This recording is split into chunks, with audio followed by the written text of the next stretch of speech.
My name is Susan Vitulli. I'm 37 years old. Today is October 2nd, 2015.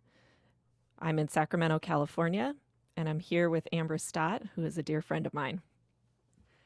Hi, I'm Amber Stott, and I am 38 years old. Today is October 2nd, 2015. We are in Sacramento, California, and I'm here with my good friend Susan Vitulli.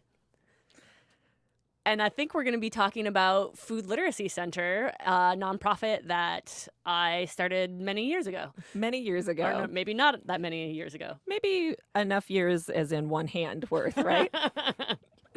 Let's begin there, because I think that's a great conversation piece of how did the Food Literacy Center nonprofit come to be? Where did that spark of inspiration come from?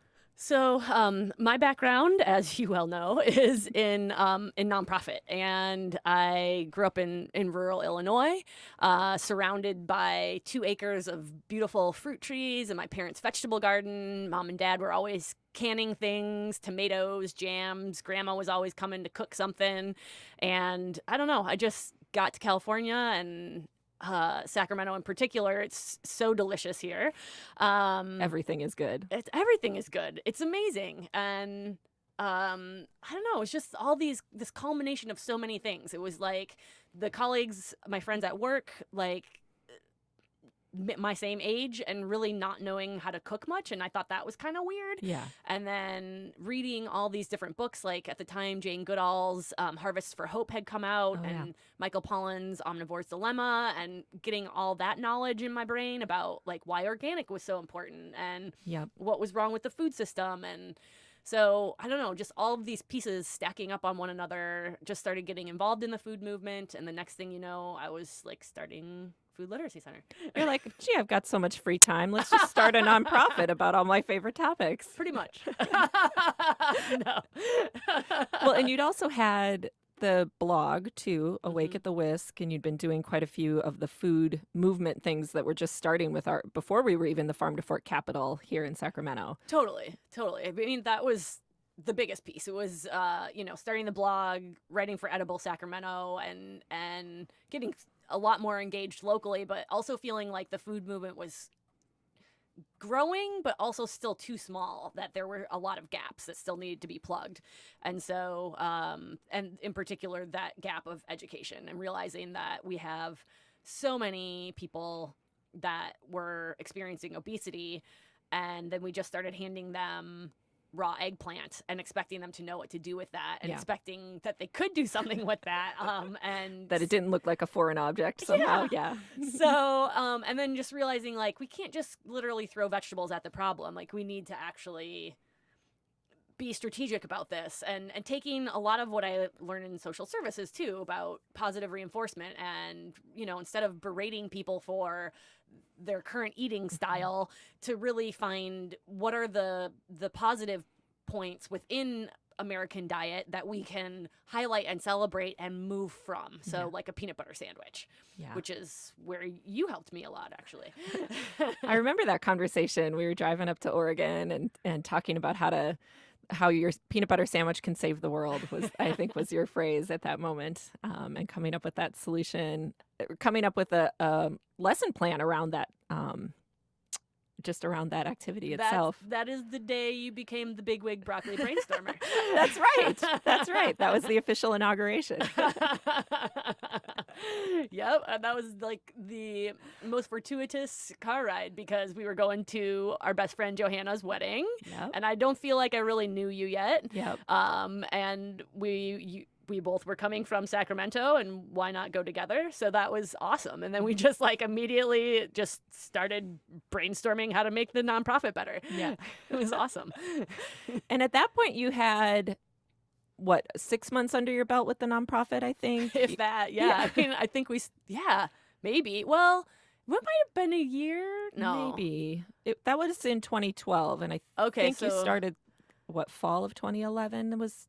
Yeah, so we already had probably done, we were probably at the end of the school year, our first school year. Because it was like May, right? Yeah. Mm-hmm. Yeah, I feel like that's right. So you'd had kind of a year of testing it out, You'd had your lesson plan. You were called California Food Literacy Center then, Yep. as you started out, and you had started it with a couple of colleagues and friends that you knew at the time, right? Yeah, I mean, I basically just like I didn't want to. I'm an extrovert, and I definitely wanted to do it with other people. But I also knew that there were gaps in my own expertise, so I definitely gathered up all the experts I could around me. You know, folks from health backgrounds, nutrition backgrounds, education backgrounds. My background being the nonprofit itself and fund development, and you know the bits and pieces I'd picked up from being around in social service nonprofits, but obviously I'm not a social worker. So just surrounding myself with any and every expert that would come to help. Asking everyone, 3 layers of friends deep. Can you help me? Exactly. Since we're stuck in this car for 5 hours. Let me pick your brain a little bit.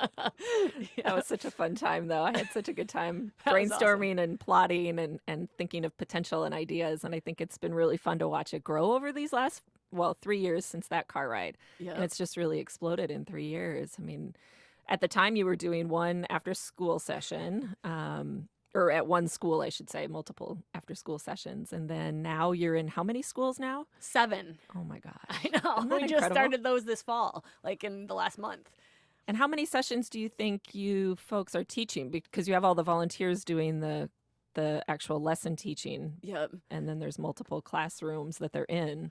Well, so for every school we're in, we're there for like 30 weeks. So if we're in 7 schools, 30 weeks, 2,100. Yeah. That's incredible. No, 210.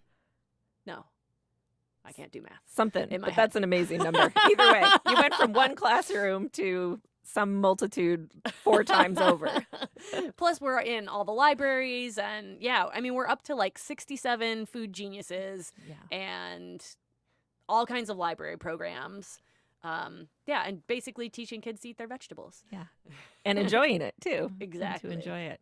So when you think back to starting it in 2011 to where we are today, what do you like? How does it stack up with where you like what your vision was in 2011 versus where you are now?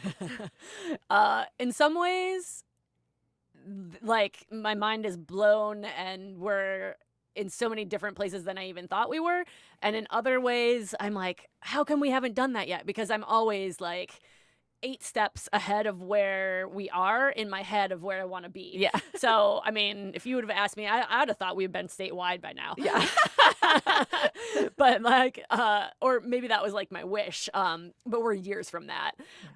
In reality, that's, you know, that's part of the challenge is like, what are we capable of doing and what are the dreams of what we want to do.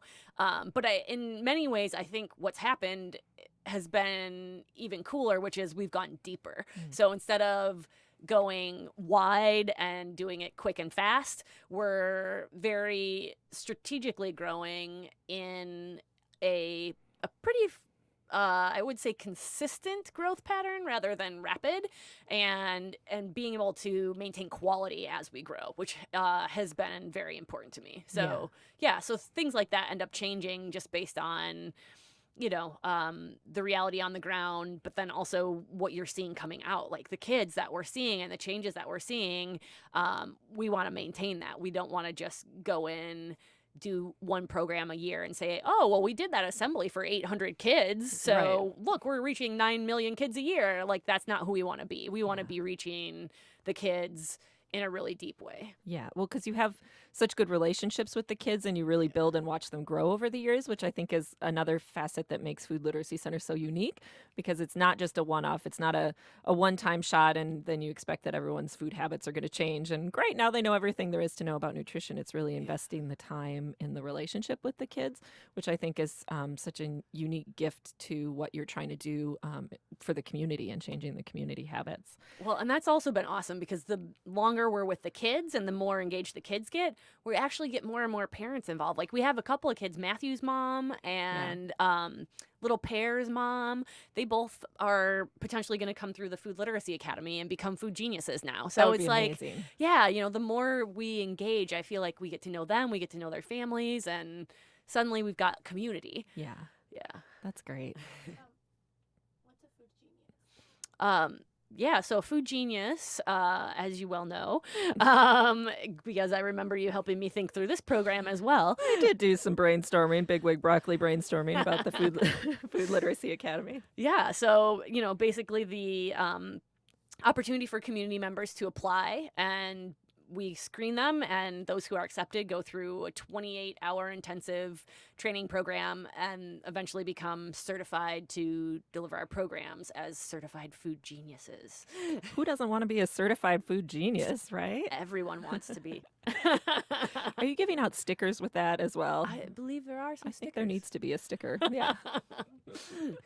Do you envision, so speaking of the Genius Academy, are you thinking of making any changes to it moving forward with some of the work that you've been doing this year? I know you've gone to the edible schoolyard and some of the things that you've learned, because I know you've been doing a lot of learning opportunities as well. Do you see some of that filtering into what you offer for the Food Literacy Academy?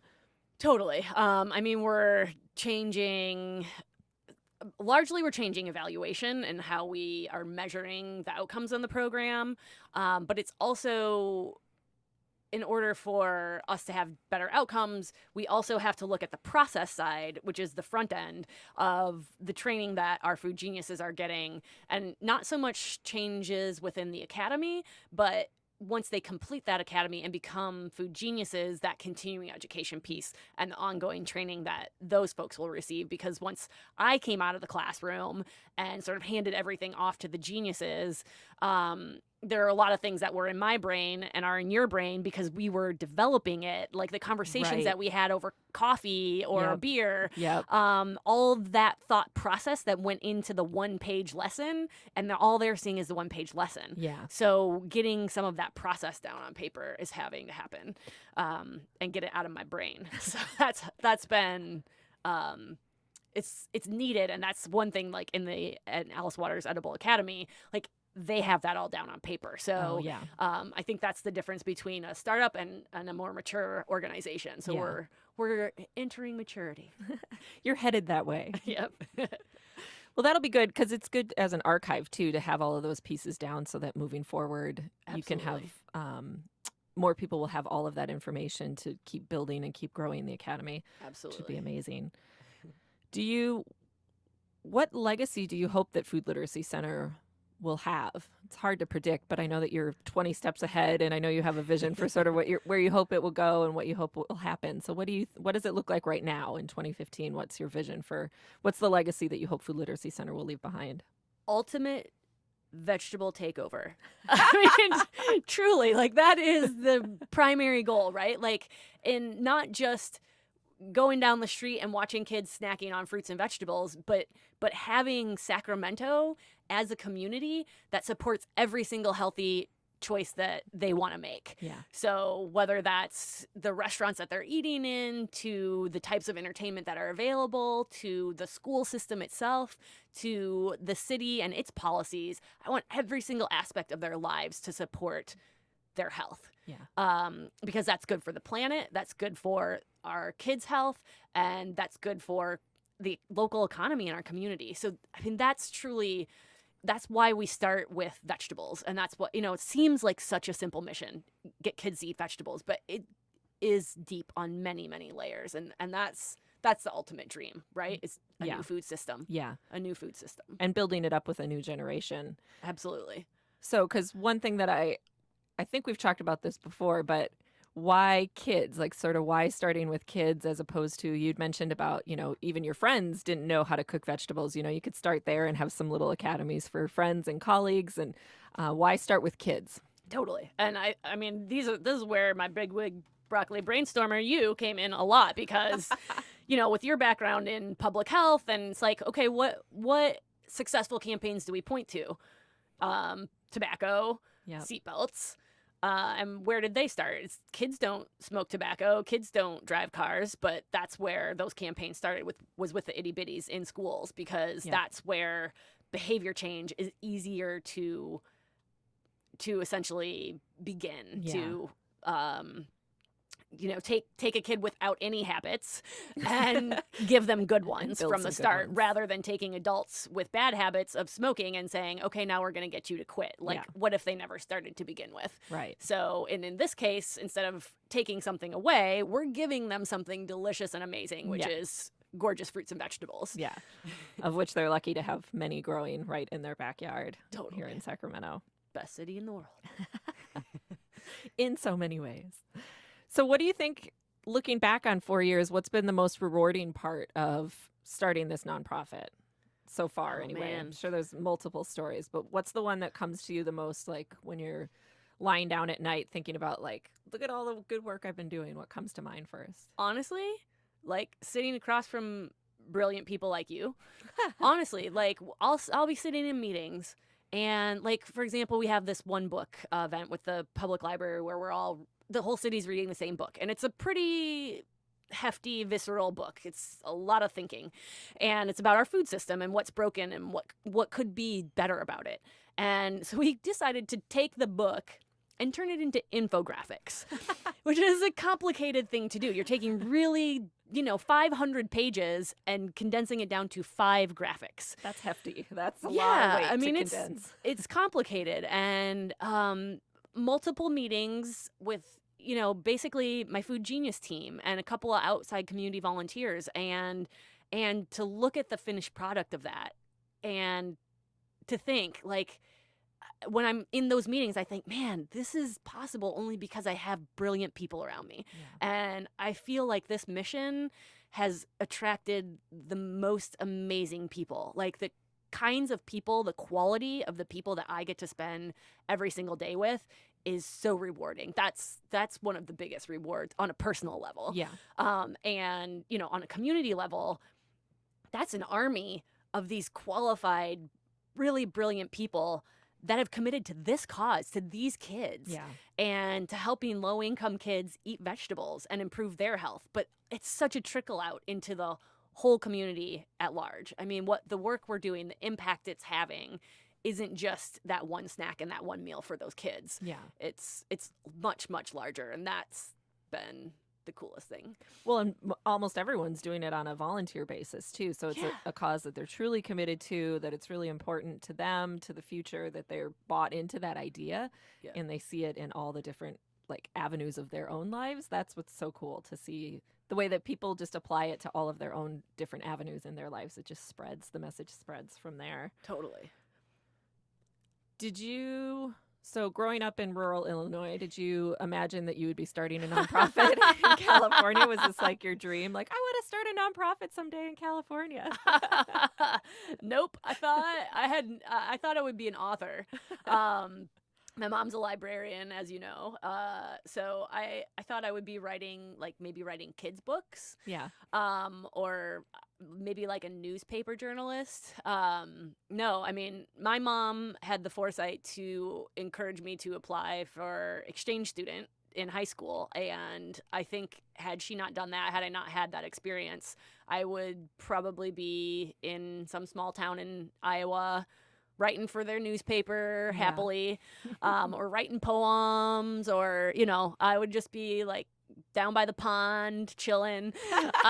Riding bikes and writing words. Yeah. Yep. Yeah. I think, when you see the world at that age and see how big it is, Yeah. your dreams just explode out of your head. It just keeps getting bigger and bigger, and your visions keep getting bigger and bigger, because you realize there is so much more out there and so much you can have an impact on. Yeah. Did you come back? What was it like coming back from your travels abroad that first time? What was it like coming back to your hometown of Illinois? Did you feel like an outsider at that moment, or did you feel like... Yes, totally. Yeah. I did not want to be back in high school, because they say you leave 16 and you come back 30. Yeah. I mean, my worldview was just, I remember that when I came back, that's the year Beavis and Butthead had just come out. And so I come home and all my friends are just like hooked on that, and I'd been reading newspapers. Right. So it was very difficult to transition from that because they couldn't understand the experiences I had, and it's like going off to college and then coming back to high school. You're You've disconnected. moved, Yeah. you've kind of moved on. And so I remember signing up for like a work study program where I only had to go to school half a day, and then I could go work in the local nursing home half a day, because it was really difficult for me to be back in a school environment in that way. Yeah. It was just a different, but I was super excited to like be back in sports. We didn't really have sports abroad in the program that I was in. And so things like that, I was really excited, and obviously to see my friends, but yeah. Did you learn some cooking and food things from your travels abroad? From your host family? Were there some opportunities for you to learn new skills there as well? Totally. Although it's funny because I feel like in some ways it was missed opportunity, because it was reverse. It was every day I was eating Danish food, and so they were always asking me like, "Oh, make us something American, like show us some of your traditional foods." Oh, so funny. I actually that was the first time I ever learned how to make a Thanksgiving turkey. Okay. Because I'd they wanted I'd always one. done it with my parents, or my grandma or my mom did it, so that was the first time I was responsible for it. So I Okay. actually was like learning or relearning a lot of American recipes. Kind of like when you go off to college for the first time, you're Yeah. like, "Oh, Mom, how did you make that chili?" Yeah. So yeah, and then I came back and it was like, "Oh, now I'm missing the Danish foods and I don't know how to make those." Right. You needed to trade off days almost. Like Mondays we're doing American, Tuesdays we're doing Danish food, and you could Totally. each learn from each other. Yeah. What's been most important, like in bringing forward the Food Literacy Center? Like, what's was there one person, or was there one lesson, or one piece of wisdom, or one nugget that sort of really helped you launch the Food Literacy Center? Do you remember the moment? I would say the biggest thing that I had to keep inside my head was not listening to the no's. Ooh, that's good advice. Because when you're doing something like, "Hey, I'm going to start a nonprofit," everyone looks at you like you're crazy, because that's a really big undertaking. Yeah. And I just approached it like, "Hey, tomorrow I'm going to read a book." And I had to keep that mindset, like, in order to just stay focused, because there were so many obstacles and so many barriers and so many resources I didn't have, that I just had to focus on what can I get done today, what positive success can I achieve, and all the things that are no's, I'm going to just put out of my mind for now. Because you could really, I would bump into a mentor of mine in the grocery store, and they'd say, "Hey, what are you up to now?" "Oh, I'm starting this nonprofit." And they would roll their eyes at me, Right. and I'd be like, "That's my mentor, Yeah. like maybe I am crazy for doing this." And I just really had to get good at shutting all that down. Yeah. Because you have to live in your dream, which is like a not reality place, but Yeah, you no. have to do it. In order to bring something from nothing, you have to. Yep. I mean, I think that's really sound advice. Do you find that you still have to do that now? I mean, now you've got a couple years in, but do you still find that there's a lot of no's that people try to throw at you, like, "That won't work, you can't do that," or, No, like, now do it's the people- opposite. Now everyone's like, "Oh, Food Literacy Center can do anything." Like, "Hey guys, want to do this?" And now we're saying yes to everything. Now we need to learn how to say no, because Right. there's so many amazing opportunities that have started coming our way, but they're not always fruitful, and they're not always the best Use of your time. use of our time for what we get back out of it. So, so, it's like, of course we would love to be in every single classroom in every single city, but we have to really be focused on, here are the schools that we want to target because of their low income population, Yeah. because of their proximity to potentially other overlaying services that will really have an impact on the success of food literacy. So really looking at where can we have the most impact, Yeah. and again, growing smartly. Yeah. Such smart advice. I think that it's such an enviable position to be in, to have to say no, but it's a different kind of no than the no you might have gotten initially, where people are saying no to your dream, or like, "No, it's not possible," versus you saying no as a boundary of like, "We don't have time for the investment in that, Totally. It's an enviable position to be in, that you're so well respected and in such demand. That's a wonderful place to be 4 years That's in. been a dream. That's Yeah. been a dream. Yeah. So great. Would you say, what do you think is the biggest lesson that founding Food Literacy Center has taught you? Oh man, that's a good question. I should probably think about maybe individual lessons. I think you begin to see yourself very differently because the community is reflecting back to you all the time what they're seeing. Yeah. And I like that because, when you're not in the quote unquote spotlight, your mistakes aren't as apparent, or your even successes aren't as apparent to you. Right. They're just sort of, hey, I'm just doing my day-to-day thing. So that's been really helpful because the more I learn about myself, I feel like, in some ways, maybe I take that in and I try to be a better boss, or in some ways I take that in and I try to be a better female leader in the community. Yeah. And so I think there's just a lot of different hats that I end up wearing that I try to be more conscientious about. Like for example, I had a pair of pineapple shoes. And, our whole thing at Food Literacy Center and So my whole cute. thing is eating local. Yeah. And so somebody was like on Facebook, oh, pineapples on your shoes, that's not local. And I was like, don't worry, I'm not eating my shoes. But it reflects back, like, yes, this is a commitment I've made, not only to my kids, but to my own lifestyle. And in a way, people, when you're serving as a role model for what it's like to eat local and live local, then you need to do that on every level. Yeah. So of course that was a joke about my pineapple shoes. Like, everybody thinks they're cute. They are adorable, let's be honest. But yeah, it's like, of course I am very committed to local agriculture, and so those kinds of things I'm very conscientious about because it's always being reflected back to me. Yeah. Like, what is in my grocery cart today? How healthy am I eating? Because, like, if I'll go to a coffee shop and be like, I'm kind of in the mood to put sugar in my tea today. Yeah. And then I'm like, looking around thinking, the children, will a child see me doing this? And am I sending the wrong message? Right? Like, I'm constantly thinking that way of Yeah. like, okay, am I going to fully live what I say I'm about? Yeah.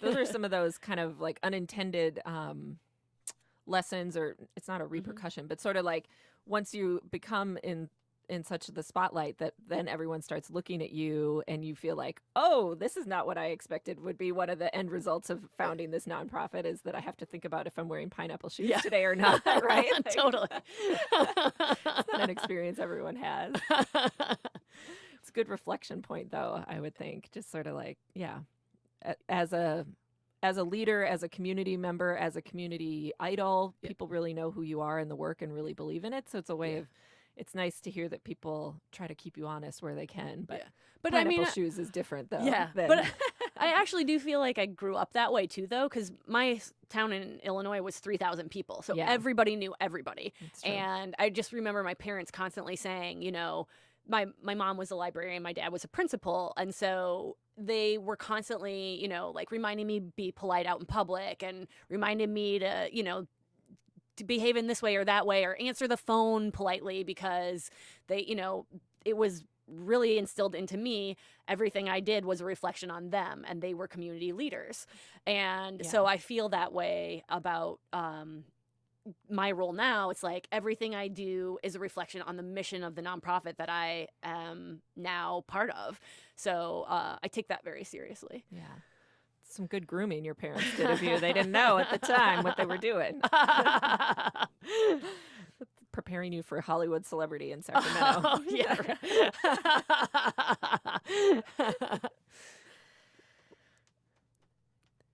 What has been different than... Is there anything that's been different than you hoped it would be? Either a good or a bad different. But has there been anything that you thought, oh, I didn't think 4 years in it would look like this, or I hoped it would be something other than what it is? Has there been any of those moments of reflection where you thought it's a little different than what you envisioned 4 years ago? in most ways, I feel like there are dreams, like I said, on the back burner because we're just not big enough or have enough resources. But I mean, for the most part, I've just constantly woken up thankful and grateful that we've been able to grow as fast as we've grown, and to be where we are and the size that we are today. I mean, certainly there are like staff positions and stuff like that that it's like, oh, why can't we have that yet? And having to be very patient.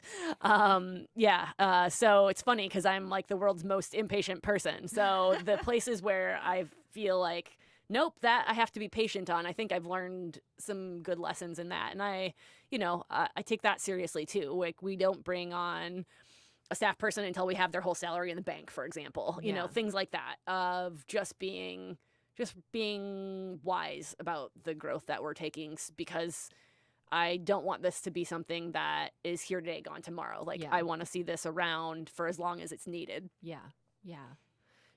What's your sort of small term goals for maybe this coming year, or maybe just this fall quarter? You know, I know you have quite a few events coming up. The Dan Barber event next week is super exciting.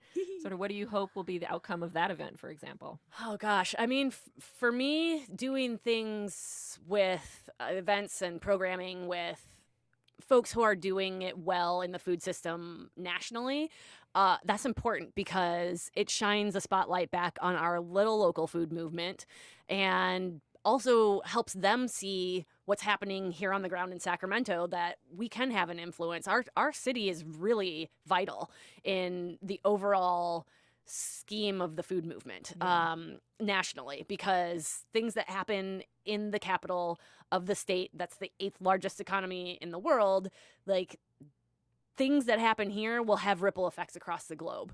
So I want national level folks coming here and seeing what resources we have available, what we're up against, what innovations we're creating, and hopefully they'll take some of that back. Hopefully they learn some things from us. Hopefully we're learning things from them. I think also by like doing something like One Book, you know, I knew who Dan Barber was. A couple chefs knew who Dan Barber was, but having a whole community really get into his philosophy and start to begin to understand it and embrace it, I think that can have a big impact on the way we're looking at our food movement. I was talking to one of the chefs, or one of the restaurant owners actually, and he just runs a small pizzeria, and he's got like a little rooftop garden there, and he read the book and he was like, I'm doing everything wrong. I'm not approaching this right. He was like, I'm going to completely revamp my model. Wow. And like, he's going to make changes because of what he read. Right. That's amazing. Yeah. I mean, really taking that to a personal behavior level, and then that also impacts the community. That's huge. Just from Exactly. reading and engaging with a piece of literature. Exactly. And I feel like that's what's happened for me too. Like, Food Literacy Center wouldn't be here if I hadn't read every single nonfiction food book I could get my hands on. Yeah. But now I want to take that out of the book level, and like, how do we take those concepts and apply them? And how do we get every single person understanding these concepts without having to go through a college degree? Yeah. Without having to spend every weekend reading these books. Like, if we can get those people here, those authors, those thought leaders, and we can get that idea exchange happening, that's what's so critical. So yeah, I don't know if I even answered the question you asked me. I think you did. Well, sort of a last thought of like, what do you wish people knew about Food Literacy Center? So if they first hear about it, what do you wish they knew? And, you know, sort of, at least in our Sacramento bubble, I think most people are familiar with Food Literacy Center, but what do you hope people think of Food Literacy Center on a broader scale?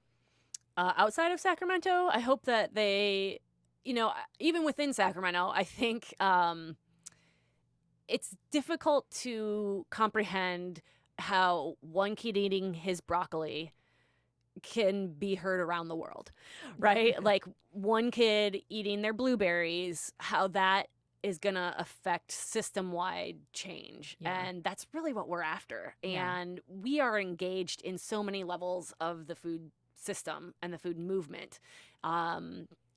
Everything from food waste to what's happening with a central kitchen at our local elementary school system, and, you know, so many different levels. It's not just about broccoli. Yeah. It's a simple message platform to begin that conversation. And it's a really positive way to approach a very broken food system, from something that's approachable, accessible, and delicious, because ultimately it should be fun, and learning and changing things should be inspiring. So I guess I hope that, people start anywhere they can with whatever interest level they have along that continuum of the food system. Plug yourself in to where you feel most passionate, because you're needed there. And eventually we're all going to connect with each other, and it's just going to start this wave. I mean, it's beginning. It's just in its infancy, but we are going to make change, and it's going to happen here in Sacramento, California with our little nonprofit. It's going to happen with Dan Barber's bigger nonprofit. And that's what I hope, is that we all just are open to that cross collaboration and communication, because we're all going to need each other. It's everything is interwoven with our food. Everything is food. Yep. Yeah, absolutely. Amber, thank you so much for your time today and meeting with me. And I've always admired your vision, your perseverance, your friendship, but really just your ability to take these complex ideas and turn them into something. You manifest them in such an important way, and you influence the kids, and I just really admire you so much. So is there any final thoughts that you have that you want to leave our conversation with? Well, I'm like super grateful for you too, because it's people like you in the beginning where mentors around me are saying no and rolling their eyes, and and it's people like you that equally have big vision and are big thinkers, and that I can go to and say, I need a beer. We need to think through this lesson plan. And helping me, I remember you riding your bike through the rain, going to Kinko's, That's true. Showing up, running class. And I mean, this nonprofit would not be here if it wasn't for you and several other volunteers and good friend. I mean, every person that volunteers is like a friend that I yanked into working with me. So, I mean, it's been a real blessing and a real joy. And I feel like you and I have become much closer friends because of it. So food literacy, bringing people together. Yep. Thanks, thank you, lady. Thank you.